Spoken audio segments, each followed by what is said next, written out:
To continue our theme of moving on to something completely different, I would like to introduce Alan Hirsch to you. Alan is CEO of Cryobiophysica, Inc. Did I say that correctly? All right.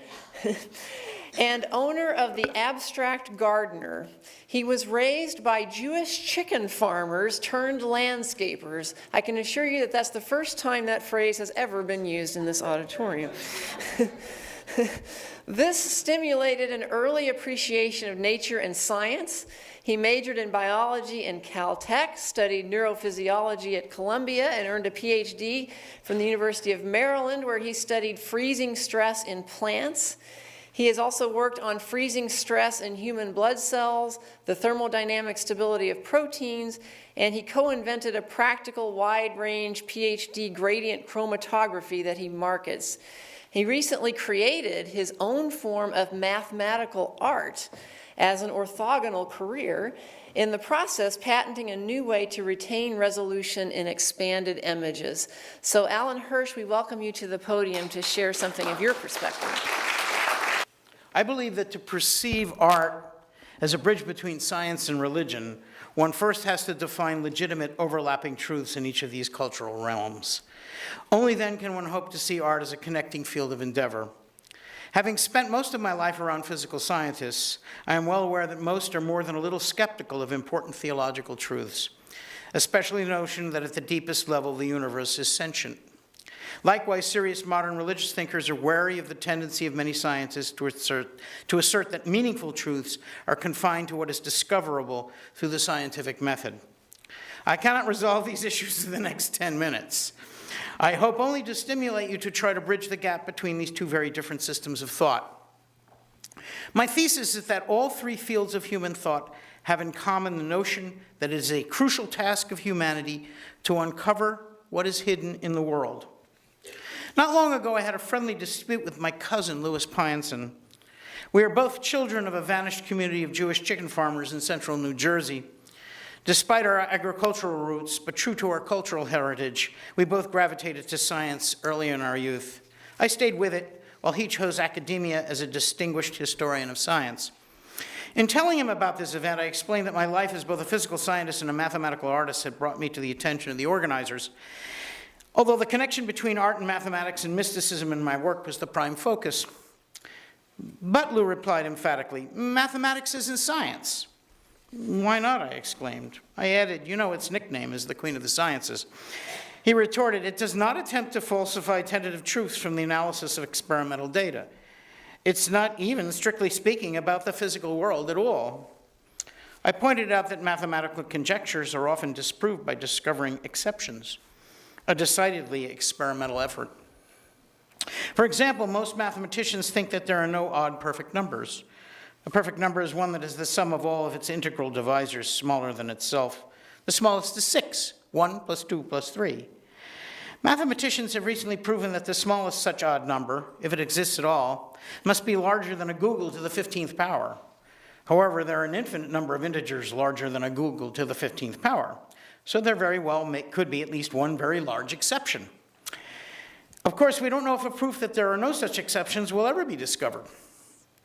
Nor do we know if clever filters will be discovered that will allow us to use the computer to search the universe of very large numbers very efficiently, giving us a better chance to come across such an exception. Which brings me back to the question of mathematics' place in the pantheon of human inquiry. I would differ from my cousin in this way. To me, mathematics is the science of absolute truths.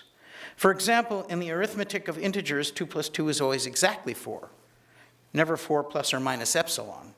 But in physical science, it is always plus or minus epsilon. This means that mathematics offers us a way to discover the pure. Does this mean that mathematics offers us a way to discover the purest or deepest truths? My answer is unequivocally no. But that is the real subject of this short presentation. Biologists deal with the most complex physical systems known. As a result, there is far more that we don't know about living things than what we do know. In addition, some of the most fascinating aspects of what we don't know share an interesting property with the mysteries of religion. Here I'm alluding to those things which are so beyond our ability to discover that we are likely to never know the answer. A few examples. How did life first emerge from non-living material? How can we be sure that it was not brought here on cosmic debris or even by extraterrestrials? How many kinds of information storage molecules can evolve to be non-repeating crystals of a genetic code, as suggested by the great physicist Erwin Schrödinger, just before Crick and Watson played with their Tinker Toys? How many other amino acids could serve as the building blocks of proteins? Ammonia has a very steep liquid gas phase curve such that at 62 atmospheres, which is the pressure in the ocean at a depth of 2,000 feet, easily tolerated by creatures with advanced nervous systems like whales. It melts at 106 degrees Fahrenheit below zero and boils like water at 1 atmosphere at 212 degrees Fahrenheit. Thus, oceans of ammonia or ammonia-water mixtures are likely on some planets. What is the full range of life that could evolve in such a chemistry? What was the music of prehistoric humans? What were the sounds of the first human language? Well, the list is endless. What is shared is that these questions that we believe have definitive answers, but we are extremely unlikely to ever answer them with the tools of science. So inaccessible truths abound even in science. This is an appropriate segue into religion, which deals heavily in unanswerable questions. Religion, like art, is highly personal, and its essence is much harder to define than science. So this is very much how I try to resolve this ambiguity. I believe that there are two essential foci of the Western religions. The first is communication with infinite intelligence, what we generally call God. The second is the definition of what the goal of human evolution is. As knowledge advances, these two aspects of religion tend to merge into the exploration of what is moral. This, in turn, is foundational in the struggle to find meaning in human life. However, the lack of palpable public interaction with any intelligence other than biologically based intelligence, the surety of death, and the pervasive lack of compassion in the exercise of power in human societies has deeply eroded religion's hold on the modern mind. Nevertheless, it is a widely held belief that without moral axioms, civilization would rapidly fade away. This was summarized succinctly by Albert Camus, who wrote, "I would rather live my life as if there is a God and die to find out that there isn't, than live as if there isn't and to die to find out that there is." This leads to a suggestion of a clearer definition of a fundamental difference between science and religion that art might bridge. Religion seeks to assert intrinsic meaning in human existence, i.e., to claim that we have the power to evolve ever so slowly into a more noble state. Science seeks to understand the quantitative reality of our existence without asserting that this leads in any particular direction for us to evolve in. This lack on the part of science of internal linkage to a vision of human perfectibility can result in very dark behavior. Evil weapons, industrial pollution, fantasies of going to other planets and abandoning the responsibility of caring for our own, fantasies of creating machines that will take the world away from us, to name just a few. Or science can, harnessed to an appropriate vision, be a crucial component in the battle to defeat the darkness in human existence. Art, by actualizing what lies hidden beneath the surface of our perception, sensitizes us to meaning. Even nihilistic art challenges us to push back against the darkness. Thus, art is perhaps our most powerful way of challenging both science and religion to confront each of their limitations. When I set out to make my form of mathematical art, I had several goals in mind.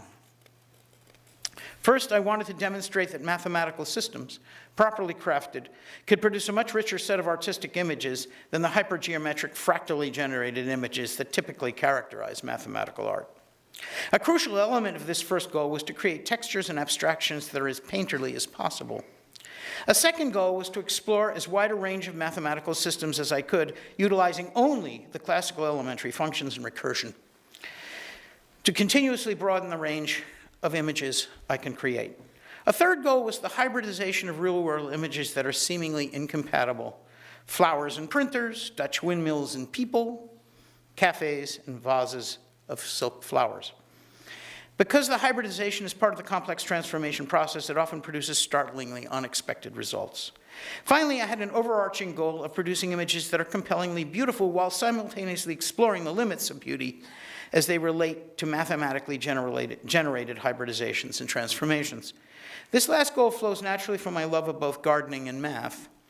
We know that many of the most precious things in our lives are the gifts of beauty bestowed by the natural world: flowers, trees, butterflies, birds. I try to explore the limits of that innate beauty using mathematics as my brushes and photographs as my paint. In addition, I am also anxious to explore the role of beauty in the mathematical transformation of synthetic objects, and, like Picasso in his Cubist phase, in the mathematically driven melding of synthetic and organic images. As I delved into the creation of this painting system, gradually increasing the complexity of my equation sets, I began to see a connection between my approach and the idea that hidden in the structure of the world is an infinity of unimagined forms. The mathematical transformation seemed to me to be particularly effective at peeling back the layers of the mundane to reveal fascinating properties of the real-world images captured by the raw focus of the camera. To me, this reflects both the power of science to show the inner workings of the physical world and the power of religion to focus our minds on seeking and cherishing the hidden majesty of existence. I will close with some examples of my work that I hope will illustrate this bridge. I'm going to use the most emotionally compelling object for the human mind, the human face. I will start with the face of a young woman and proceed to transform and hybridize the image of her face to draw out a large range of states. So hopefully this will work, I guess. Okay, there's the original photograph. Now, I load this into memory and put a pointer, for those of you who know how to program a computer, on the first pixel, which is a triplet of numbers. Feed those numbers into the equations, and they go from equation set to equation set. And I'm basically transforming the color and position of the pixels to create a different image. So, and I've titled them in the way they feel to me.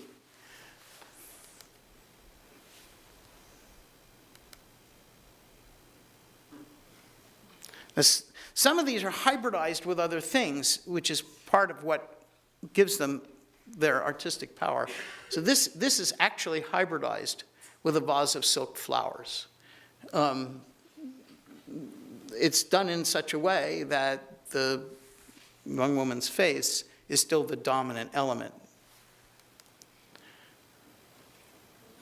This is for us old people.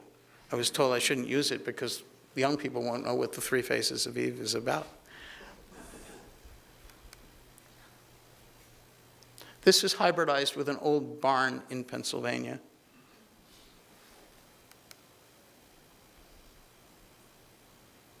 This is also hybridized with a vase of flowers. I don't know what this was hybridized with. I've lost track. That's a different woman, isn't it? And yet a different one. It's all the same photograph.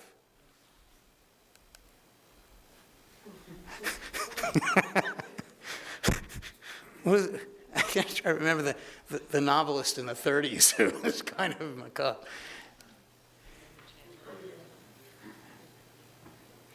This was, there was a lot less pseudo-stochastic mathematics in this, so it's much more geometric. And then I like to do really surreal stuff.